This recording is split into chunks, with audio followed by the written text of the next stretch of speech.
Welcome back, WNST, Towson, Baltimore, and Baltimore Positive. We are positively waiting on football season. We've discussed baseball season and whether that's ever going to happen. At least, Luke, the football people believe they're going to play. And I saw John Harbaugh got himself loose last week in regard to the rules. I think many of us have wondered, how are they going to play football and stay 6 feet away? And how are they going to test everyone? And where are these guys going to go when they leave their building that they wouldn't stop at a gas station and touch a gas handle and get COVID and bring it in and give it to Lamar Jackson? And then, of course, over the weekend, we see Lamar Jackson, like all these youngins, out there and not social distancing and running around and running on a beach and diving over sea rays and all sorts of things.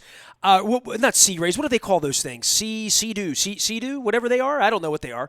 I was on one in Cancun a long time ago. The football thing is even as curious as the baseball thing, because the baseball thing, they're not sure if they're going to play. They can stay a little bit further away from each other, and they're doing it in Korea. The football thing's a whole different story when it comes to COVID, right? Like, because they're pretending they're going to play, and clearly they are caught up in the Colin Kaepernick taking the knee, Black Lives Matter movement, where Goodell is, where the players are, all of that. They're in the political firestorm, and they still should not ought play football. You know, the more I see the rules and the more John Harbaugh sees the rules and says, well, how are we going to do this? Yeah, and that's where, the NFL is kind of where Major League Baseball was 3 months ago, you know, in a sense of, okay, they have time on their side, and we're hoping training camp starts in 6 weeks like it's scheduled to, and hoping to play football. But again, based on what we see now, what we know now, I think it would be a reach to just assume there's going to be 71,000 people at M&T Bank Stadium week one. So if you don't have fans, what does that mean? You know, well, what talks have to happen between the players and the owners? Not that they'll be as contentious, as nasty as baseball's conversations, but there's still a lot of unknown there, and that's without even acknowledging the obvious questions about health and risk. Whether you're someone that thinks it's extremely high risk, or you don't think there's as much risk given the population, but it's clearly a non-zero risk, you know, regardless of how you feel. Well, you're going to go run around with Ronnie Stanley and tackle him with the Orlando Brown, and then you go home and, you know, my wife's a 2-time leukemia survivor who has diabetes. So, exactly. you know, that is really the fan of all of this. You know, the long tail of this is it really isn't just about the football players. It really is kind of about everybody. And as we have found, it only really takes one bad apple, right? One bad apple and the whole building's contaminated, as we've learned with every business they've shut down. I mean, it's a pathogen.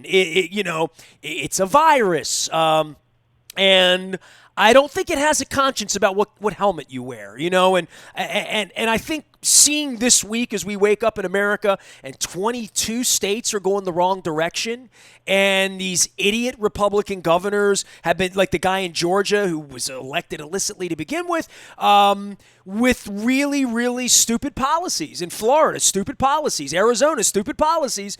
And opening up states too early. And you know, Jack Young's been criticized here, rightfully not, the city, business-wise, all of that. But the football thing, the masculinity of this and the money involved and the college football side of this, and as the clock ticks and we get closer to this, we're going to find out, you know, who's a capitalist here, right? Because this really isn't about health. It's about money. Sure. There's no question about that. And by the way, the players want to get paid too. Sure. There's a lot. Lamar Jackson will play football for free on the beach. I saw it. Yeah. Well, he's 23. I'll say that.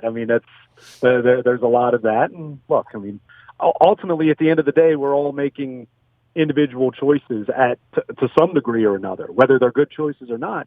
You know, that's part of what life. It's been about living in our country, right? So, but, you know, it's to see the guidelines that were put out by the National Football League last week, to which you alluded to, John Harbaugh responding to that.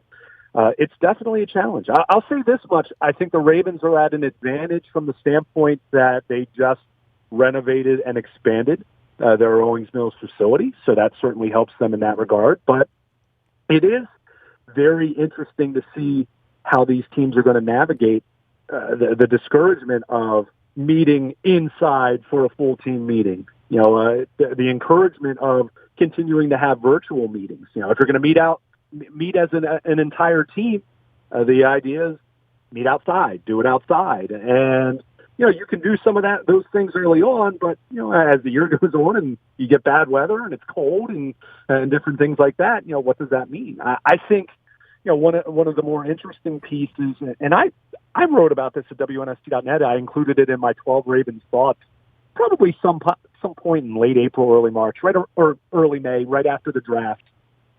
And to see, the guidelines as far as lockers needing to be 6 feet apart and how you navigate that with a 90-man roster, I've thought for quite some time, is the juice really worth the squeeze to have 90 players in your building for training camp? And, knowing that, even being nice, there's still about 20 guys that are on that 90-man roster right now who have no shot of making this football team. Let's just call a spade a spade. Guys that you and I will not even talk about at any point. Well, they had 2 words for that: camp body, right? That's right, what it was called.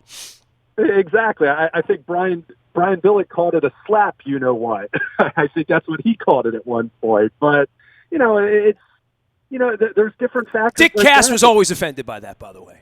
Yeah, I know. I understand. And I'm not trying to make light of anyone pursuing their dream. I'm really not. But at the same time, having a 90-man roster as opposed to saying, 70 or a 75-man, that feels like that would be a little more doable. And maybe this is all going to work. And maybe it is going to be okay. And maybe, again, we're 6 weeks out from the start of training camp. We're still roughly 3 months away from the start of the regular season. I wasn't surprised to see some of the reports last week that indicated we could see a truncated preseason schedule, maybe a couple games eliminated. That to me, we've talked about that long before COVID-19 and the risk of playing in a pandemic. So, I certainly don't expect this to be a normal training camp, a normal preseason, a normal regular season. If in fact it does all happen and it goes off without any major glitches or shutdowns. It's certainly not going to be normal, but, we're getting closer and closer to it. And, I've said all along, I'll continue to say, I do think it can be done, but it's tricky. It's a surgical kind of thing that you're trying to navigate when normally your biggest question at this point in the year, normally we're talking about mandatory minicamp starting up this week and who's lining up as the first team right guard and, who's going to be the outside linebacker opposite Matt Judon. We're not even talking about those things. To some degree, Ravens coaches aren't talking about those things like they normally would because they haven't gotten together with these players in person since the end of last season. So it's just a very different environment. And then you throw the reality of the last couple of weeks that goes so far beyond football in terms of Black Lives Matter and the protesting and speaking out against police brutality and the need for reform. And, it just feels like the on-field part of the game is just a really long ways away, even if we are about 6 weeks away from the start of scheduled training camp. Luke Jones is here. We're talking football. I think we are, right? And yeah. In addition to whether this is possible and social distancing and whether I will be on an airplane going to Houston or Indianapolis or New England or Cleveland or any of these other places, or whether we'll be gathering every sixth I have no idea how they're going to do PSLs and tickets. That's its own mess, and I'll get to that. But in the meantime, the Ravens did a video dump on Friday that got some international pub, certainly through the sports world. And I fished out, I have some inside information on this one, that it was all Steve Bisciotti's idea, by the way. And I've gotten that from a couple of people that, Steve Bisciotti doesn't want you to know it was his idea, but it was his idea. So if you saw that video, were moved by that video in any way, that came from Steve. Well, and that's good.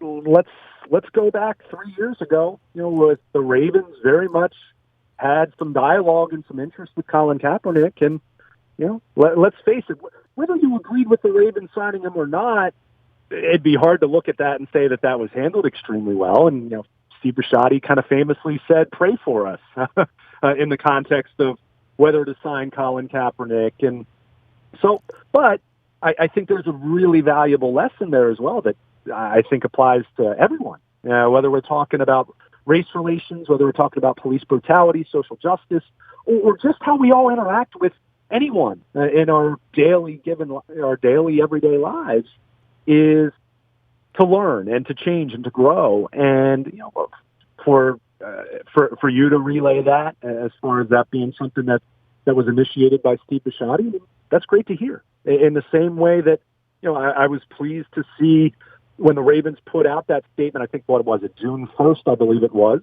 how Steve Bisciotti announced a donation of $1 million that former and current Ravens players would all have input in deciding how those funds were going to be allocated for social justice reform. And I think ultimately, in the environment of the last couple of weeks, we've seen every business and their grandma put out a statement. And, at the end of the day, those words are just words. Ultimately, if we're really going to spark change for the better, it's going to be through action. It's going to be through policy. It's going to be through voting. It's going to be through making a difference. It's going to be how we each treat each other in our. I was going to say, it really is going to be about individual civility, right? Yeah, like that's really where we are. I totally agree. It's an individual decision, Sure. But I think when you put out a video like the Ravens did on Friday, that speaks a little more. It's a little more human than just putting out a 150-word statement that might be very eloquent and might have some good thoughts to it. But when you see these young men, when you see Steve Bisciotti, when you see Ozzie Newsome, for me, Ozzie speaking in the midst of that video really spoke to me, because you think about him growing up in the South, going to Alabama, being a player in the league in the 70s and 80s, becoming a general manager. We've talked so much about the lack of diversity as far as general managers and head coaches in the NFL. I mean, Ozzie just, he really covers so many different tentacles to the argument, to the issues. So to speak, hear him speak in that was particularly moving for me, from my perspective. So I thought, for to put that out there, even if it was a Friday afternoon going into a weekend, for people to take 8 minutes and watch that, I think it was powerful. But, to what I just said, and I already give the Ravens credit with, the donation being made. And look, I mean, there have been lots of donations that have been committed to different causes, and that's great to see. Ultimately, it is about action, though, and that's where you look. We can talk about protests, we can talk about kneeling or not kneeling for the national anthem, and so many different gestures on social media, and black squares on Instagram for the blackout day a couple weeks ago. But ultimately, it comes down to actions and our interactions and our behaviors. And if we all take a certain amount of accountability with that, then look, it's not going to fix things overnight, but we can spark some change, and we can make the world a better place. And all those ideas that we want to think about America. And look, I still think America's great in a lot of ways. I don't think it's terrible across the board by any stretch of the imagination. But that's not to say that we can't seek growth, we can't seek improvement. And if we all put a little more effort into that in our daily lives, in our daily interaction, then we will make this world a better place. Maybe not in 2020, but in 2021, in 2025, in 2030, in 2040, so that the next generation will have it better. I think the Ravens putting out that kind of message where players, coaches, executives were able to speak from the heart. I think you looked at all those individuals that we even you and I kind of think of in the context of professional sports and the entertainment of it, and what we do coinciding with that with our business. But at the end of the day, they're human beings just like any of us. And look, we all have different economic status and things of that nature, but we're all human. And I think that's what a big part of this is, that Black lives are important. And we need to understand that and recognize that. All lives are important, but if certain lives aren't as important as others, then that's where we have a problem. And that's where the gist of this is coming from, and that was the message that the Ravens conveyed on Friday. Certainly the knee, and you and I were together in Wembley, and, my wife and I took a knee, and I believe I took a knee during the actual national anthem in the press box because I was so offended by this draft-evading clown running the country even 3.5 years ago, or 2.5 years, however long ago it was, that I find it fascinating that 3 years later, the Shad Khans who contributed to Donald Trump's campaign, the Jerry Joneses who feigned interest in what Colin Kaepernick was involved in. Now we have the Bill O'Brien saying, I'm going to take it. I am fascinated with where this will go if we do get onto the field the second week of September, with or without fans, that in the next 90 days, the NFL, which quite frankly vilified me and people like me and allowed that 3 years ago coming back from London, and vilified every Anthony Levine and every Matt Judon and every player that participated. And I remembered the night we had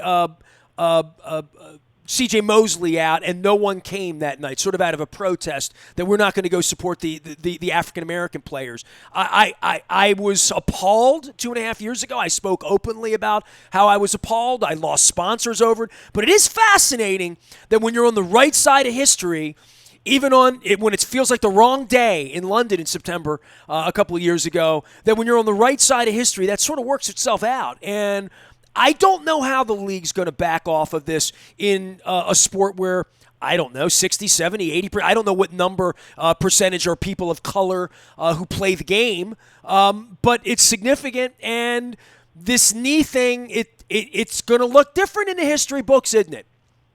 Yeah, it definitely is. And I think it is going to be interesting to see how it plays out because, I think you and I talked about this 3 years ago, and I'll continue to say what I said then. Let's be clear here. Let's not make this a false equivalency either. That if you stand for the anthem, that means you're anti the players or anti. I mean, this has always gone back for me, personal meaning and why you stand for the anthem. Do you just do it just because everyone does it? Do you do it for the ideas of this country?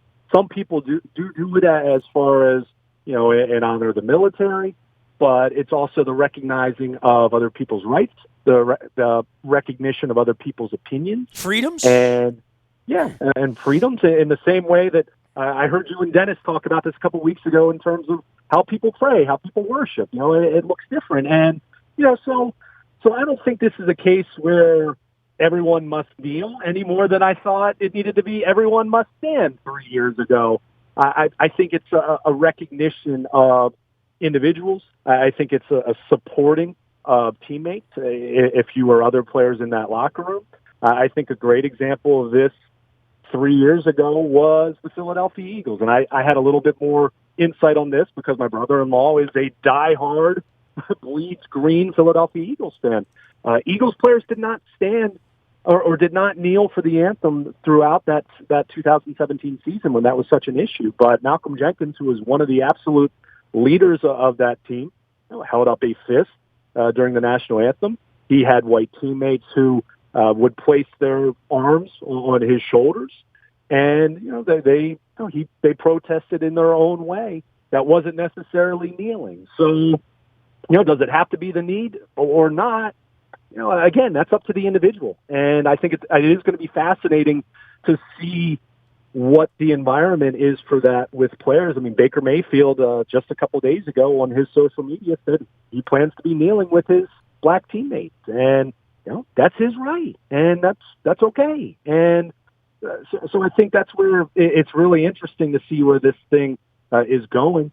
I'll say what I said to you just a few minutes ago. Ultimately, it's putting a knee down for a song, or it's standing and putting your hand on your heart for a song if there aren't actions that support improvement, to support growth, to spark change. So, how that fits into it, and I understand, this is always going to be part of the conversation considering how big of a topic it was just a couple years ago. So it is going to be interesting, and, you'd like to think that more people will be enlightened, understanding, respectful. And again, that's not to say that fans should be expected to kneel during the anthem either. I've never stood for the national anthem because of Donald Trump or Barack Obama or George W. Bush or Bill Clinton or Ronald Reagan or George H.W. Bush. It's not a sign of allegiance to a president. So, no matter what he would have you believe. Right. But again, it comes back to why do you do that as an individual? And, I think as long as we have a recognition and support and respect for players' right to protest and to speak out against social injustice, then we'll have some growth. And look, that's not to say it's going to be a warm and fuzzy experience. Protesting is not always warm and fuzzy. I think that's obvious.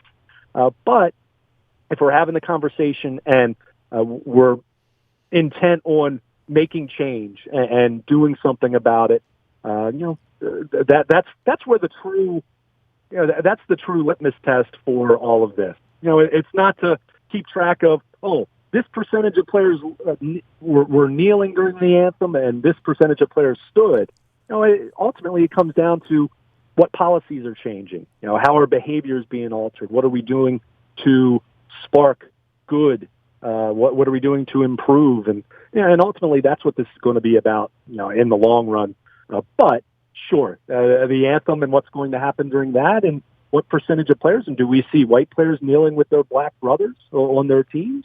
I think it's going to be really fascinating to see how it plays out. And, as we're not talking about football right now because, teams are meeting virtually and that's it. It's kind of difficult not to have that conversation. And, kudos to the Ravens and other teams around the league for not just putting out a video, but providing players with a forum to talk to one another, even at this time where they're not congregating together in person. Here's Luke Jones. We are talking football as best we can and baseball as best as they allow us in the middle of the pandemic. We have been covering the topics of race and social justice and protest and politics and elections and safety and personal health. Don Moeller will be here much of the week doing some Baltimore positive stuff. Ben Jealous is going to join us this week. I'm going to be moving a little bit around the edge of the sports world to talk to some of my friends about all of these topics as well as the potential of baseball and football opening up. Luke, stay safe up there on the farm and try to avoid the lightning strikes and whatnot. And, go out and have a catch with your brother once and again to make your shoulder sore, okay?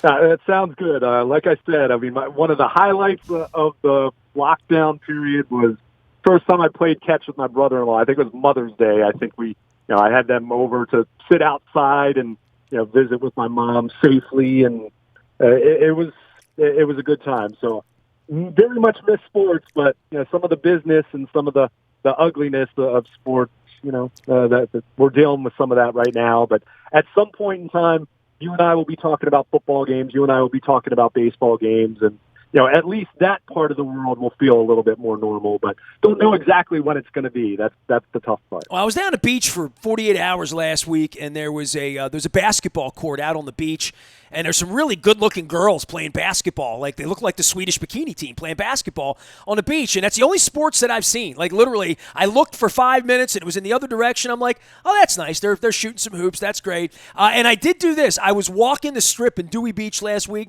and my heart fluttered for a moment. I looked down, and there was the traditional wiffle ball and bat in the little, the little paper container that around the yellow bat and the ball. Yeah.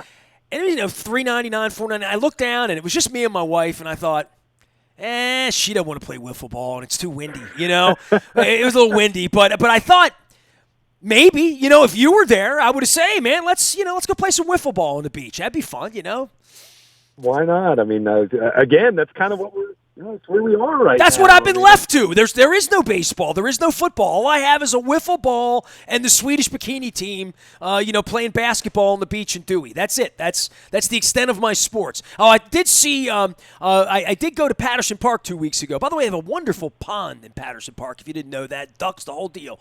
I did not know that. I've lived here my whole life. I went wandering around Patterson Park, but I did see a Hispanic father and his child playing some soccer. So I did see them kicking a soccer ball. So that's what I have, the extent of my sports. Yeah, and I honestly, I think, especially with what's going on with baseball, not knowing what's going to happen with some of these other sports, I mean, we're still speaking in so many hypotheticals. Those grassroots, playing catch, kicking the soccer ball around, throwing the football. I mean, I think those are going to be the things that hold us over, and I think in some cases even reigniting our passion. But, we'll get back to it at some point. Again, I hope it's sooner than later, but, everyone continue to stay safe, stay healthy. All right, my man. Luke Jones is there. He is Luke at WNST.net. He is Baltimore Luke throughout social media, Facebook, Twitter, Instagram, wherever you are. We are WNST.net, AM 1570, Taos in Baltimore, keeping it calm, staying local, and always Baltimore positive.